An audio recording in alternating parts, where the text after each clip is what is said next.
Thank you for joining me for Sefer HaMitzvos. N- Now we're getting close to weekly study here. I've got to play a little bit of a catch up because we had Yom Kippur, we had the building of our sukkah, and so there's been a lot going on right now in in our lives. We're going to play a little bit of a catch up today. Luckily, there aren't too many mitzvahs that we've got today. Our lessons today are 2:16, 2:17, 2:18, and 2:19, but we're really only covering three mitzvahs. There's a lot that could be said about these, and I'm not going to get to talk as much as they deserve, but they definitely deserve deeper study, but I will touch on each of these. Previously, we talked about the mitzvah of the impurity of the ziva, and the ziva we said was someone who had a woman who had a flow from her body that was not uh, her normal um, her normal cycle. And so we talked a little bit about that. Today, for lesson 216 and 217, we're talking about the Zav.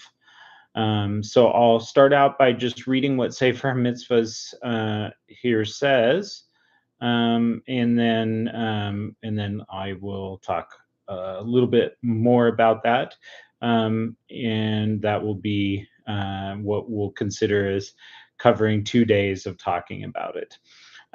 So here it says, we are commanded regarding the ritual impurity of a zav, a man who suffers an abnormal seminal discharge. When contracted, one must follow all the laws associated with this impurity, how he contracts this ritual impurity, and how, after he becomes a zav, he can pass this impurity on to others. All right, lesson 217, still talking about the zav. So the zav is someone who, a man who has a flow from his flesh, is what the scripture says, which is um, idiomatic or perhaps just trying to say things in a softer way. That really what we're talking about is an abnormal seminal discharge, or a type of discharge from the male organ. Um, and this happens in the case of a zav, is there's no sensation involved. It's something that happens. And so the first time that it happens is not considered that you're impure. However, the second time that it happens, uh, then you would need to immerse for regaining, and then you would have to immerse and um, bring offerings, just like the ziva. I should mention that they're not immersing right away. They're counting, just like a woman has to count 7 clean days, in the case of a ziva, or today, even in the case of Nida, a woman counts 7 clean days and then goes and immerses. The zav would also have to count 7 clean days, and then go and immerse, and if he's um, a a zav gadol, if he's big time a zav, meaning that he's had it 3 times or more, then he's going to need to bring offerings. He's going to have to bring the birds, the turtle doves, or the pigeons, as a um, as a uh, one for a chatat offering, because he needs that purification. It's a sin offering.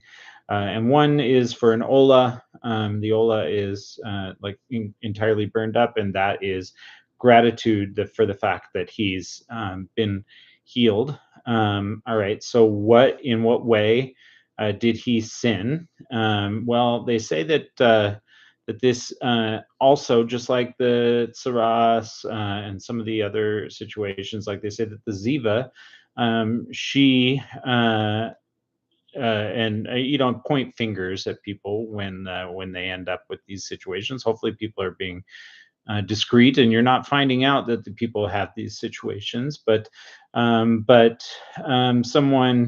who's a ziva should examine her own actions and make sure that she hasn't been lax in her counting of clean of and being particular regarding family purity, because they say that becoming a ziva means that it's a particular opportunity given to her by God, that this affliction has been given to her, so that she would definitely have to count clean days, and would need to be more conscientious about family purity, and thus correcting the mistakes that she had done. Whereas if she had nothing to kind of wake her up to this situation, that um, she would have just continued, God forbid, in being lax regarding family purity, which is it's a very big sin. The zav, they say that the zav, one becomes a zav through not controlling their thoughts. So a man not controlling his thoughts, um, like for instance, the Baal Shem Tov talks about, if you're davening, if you're praying, and you have a thought, some sort of impure thought that comes to mind, you should return it to its holy source, which usually there's maybe a holy expression about a feeling that you have. Maybe that feeling is being expressed in an unholy way, and an unholy thought, and you should recognize that is an unholy thought, or an unholy expression of that good desire, and return it to that good desire that you have, the godly thing. If that doesn't make sense to you, then the Alter Rebbe of Chabad, he says that you should laugh it off as your evil inclination is trying its last ditch effort to get you um, to stop having intention in your prayer. It's trying to draw you away, and so you should all the more push forward in prayer. So, in any case, the zav is someone who has not properly um, pushed away those thoughts, or taking captive their thoughts, and so they go down this path of becoming a zav, as a wake up call to them that they need to control their thoughts. So that is the zav. A zav. The reason why we talked about it along with the ziva, with some of the other three categories of impurity that we talked about recently, is because they are in that category of Mishkan and Moshav, which means that if you sit or lay on something, then your impurity can be imparted to the next person that sits or lays on that. And that even goes, it might sound ridiculous, but if we really understand what the scriptures implying, is that a person could sit on 100 mattresses, and then those mattresses, every single one of those mattresses would um, convey this impurity to others. So somebody who's a zav, especially in the days of the temple, would have to be very conscientious about the contact that they're making with objects. And someone who takes seriously ritual purity, because they want to go up to the temple, etc., is going to be very conscientious about where they're sitting and where they're laying, because someone may have contaminated those things. All right. It's not a sin to have these things. It's just something that you'd want to be aware of. And if you weren't going up to the temple, then okay, you don't need to worry so much necessarily about becoming impure, because becoming impure is not a sin. But you would want to be conscientious of it if you were going to, for instance, go up to the temple or partake of certain offerings, etc. All right, now moving on from that mitzvah to positive mitzvah 96, which is ritual impurity of an animal carcass. So we're commanded regarding the ritual impurity contained in and emitted by animal carcasses. When contracted, one must follow the laws associated with this impurity. So that's just the digest here, and then we'll move on to what that actually is. This is neveilah, so like an animal that has died, and is a basically a corpse, and let's say like a corpse in your field, one of your cows. That would have a ritual impurity. It has, we learned from the oral law, that this is in the amount of a kibetza, which means at least an egg size. And why is that important? Because if we're talking about real things that have real consequences, so you have to know. All right, there's like a little tiny, a piece of meat from a dead animal, and am I allowed to go up to the temple or not?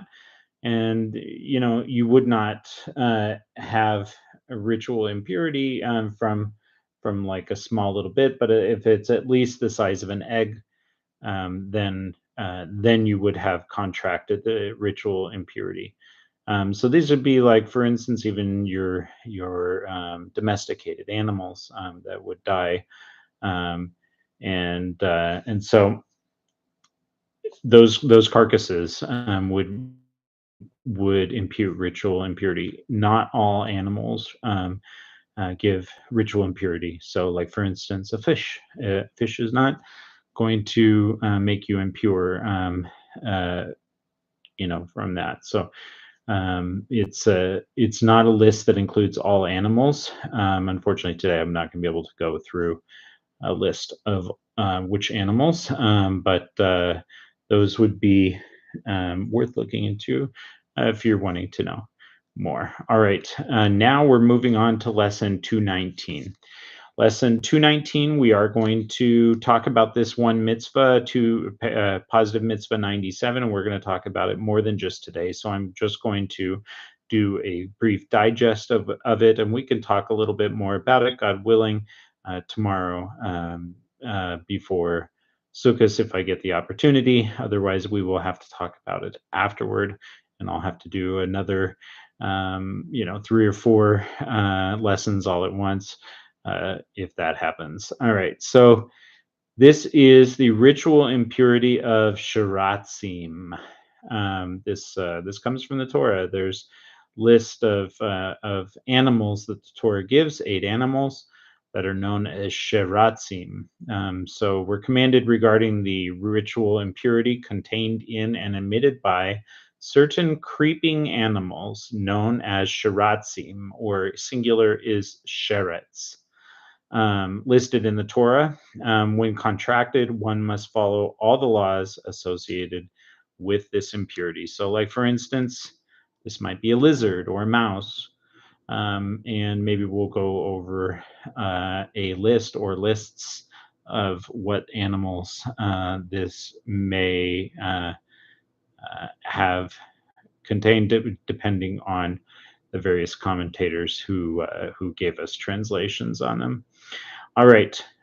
So that is going to be it for these 4 lessons today. Thank you so much for joining me. And I apologize for having to play catch up today. But hopefully we learned something from this discussion. All right. Thank you for joining me, and have a wonderful night. And if I don't speak to you again before Sukkot, Chag Sameach.